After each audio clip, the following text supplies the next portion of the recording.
इस बीच हमारे साथ योगी आदित्यनाथ भी इस वक्त जुड़ चुके हैं। जो सियासी घटनाक्रम आप इस वक्त यूपी में देख रहे हैं, क्या कहेंगे आप उस पर?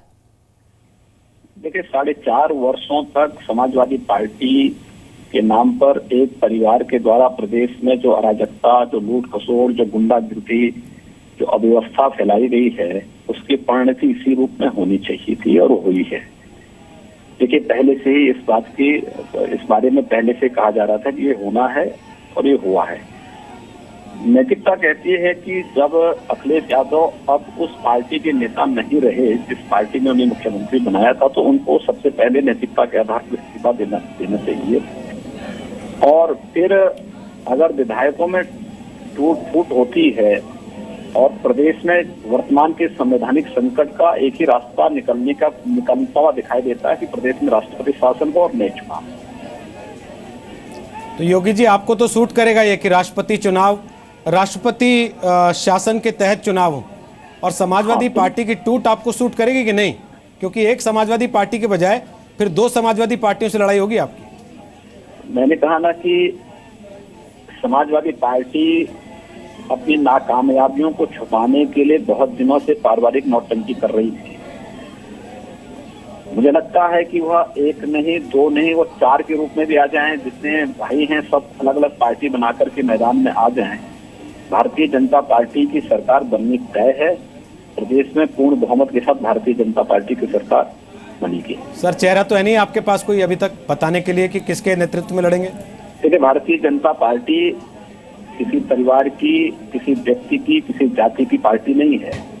एक लोकतांत्रिक पार्टी है और भारतीय जनता पार्टी में नेताओं की कमी नहीं, कार्यकर्ताओं की कमी नहीं। भारतीय जनता पार्टी का एक संसदीय बोर्ड है, तो तय कर सकता है, तय कर लेगा समय आने पर कि कौन पार्टी का चेहरा होगा, कौन पार्टी का प्रदेश में नेता होगा। कुछ लोग ऐसे हैं समाजवादी पार्टी के जो नाराज हैं अपनी पार्टी से, टिकट नहीं मिला, आपकी पार्टी में आना चाहते हो, और आप लेंगे क्या उनको? देखिए, भारतीय जनता पार्टी के पास कार्यकर्ताओं की कमी नहीं है और भारतीय जनता पार्टी मजबूती के साथ इस चुनाव को लड़ रही है। आपने परिवर्तन यात्रा और माननीय प्रधानमंत्री जी की रैलियों को प्रदेश में देखा होगा, सफलतापूर्वक जिस तरीके से संपन्न हुई है, पब्लिक में जो उत्साह है। प्रदेश की जनता समाजवादी पार्टी और बहुजन समाजवादी पार्टी से मुक्ति चाहती है। भारतीय जनता पार्टी मजबूती के साथ विकल्प के रूप में सामने उभरी है और भारतीय जनता पार्टी की पूर्ण बहुमत की सरकार 2017 की विधानसभा चुनाव में बनेगी।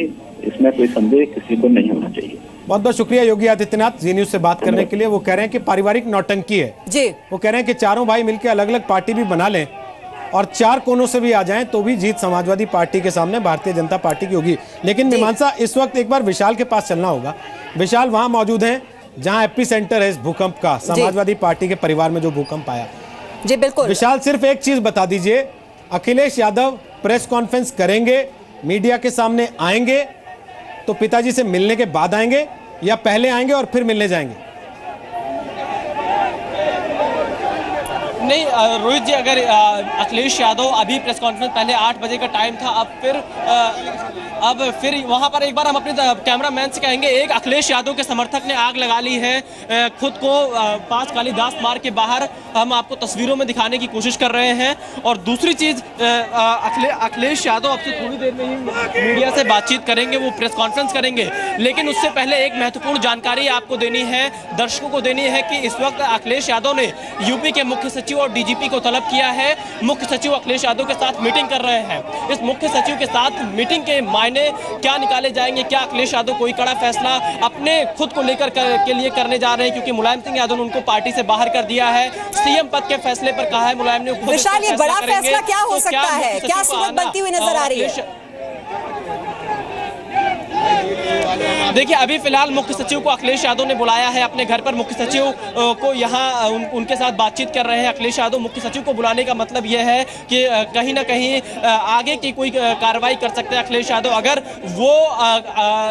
अखिलेश यादव ये चाहते हो कि उन्हें मुख्यमंत्री पद से इस्तीफा देकर चुनाव में जाना चाहिए इस मौजूदा परिस्थिति में, तो मुख्य सचिव को इसलिए उन्होंने बुलाया हो। लेकिन फिलहाल क्या उनकी रणनीति, कोई इसकी आधिकारिक पुष्टि नहीं की जा सकती है। और अब से थोड़ी देर बाद अखिलेश यादव मीडिया से बातचीत करेंगे और उसमें वो अपनी सारी रणनीति का खुलासा करेंगे। उससे पहले कोर ग्रुप के साथ बैठक कर रहे हैं, मुख्य सचिव के साथ बैठक कर रहे हैं, डीजीपी को बुला लिया है। इसके अलावा अब से थोड़ी देर में रामगोपाल यादव भी अखिलेश यादव से मिलने के लिए यहां पहुंच सकते हैं। तो आज की रात काफी निर्णायक होगी समाजवादी पार्टी के लिए। और अखिलेश यादव क्या कुछ करेंगे, क्योंकि अब वो समाजवादी पार्टी में नहीं है, उनका अगला कदम क्या होगा। अधिवेशन बुला लिया गया है, लेकिन उनके समर्थन में कई विधायकों ने इस्तीफा देने की भी बात कही। अभी गाजीपुर के जिला अध्यक्ष ने इस्तीफा दे दिया, इस वक्त की खबर आ रही है। इसके अलावा कल सुबह 9:30 बजे अखिलेश यादव ने सभी विधायकों की बैठक बुलाई है अपने आवास 5 कालिदास मार्ग पर। रोहित जी बहुत बहुत शुक्रिया अभी फिलहाल इस अपडेट के लिए। अभी अब आपके पास लौट कर आएंगे क्योंकि आज की रात जो है वो बहुत ही निर्णायक रहने वाली है समाजवादी पार्टी के लिए और सबकी नजरें अब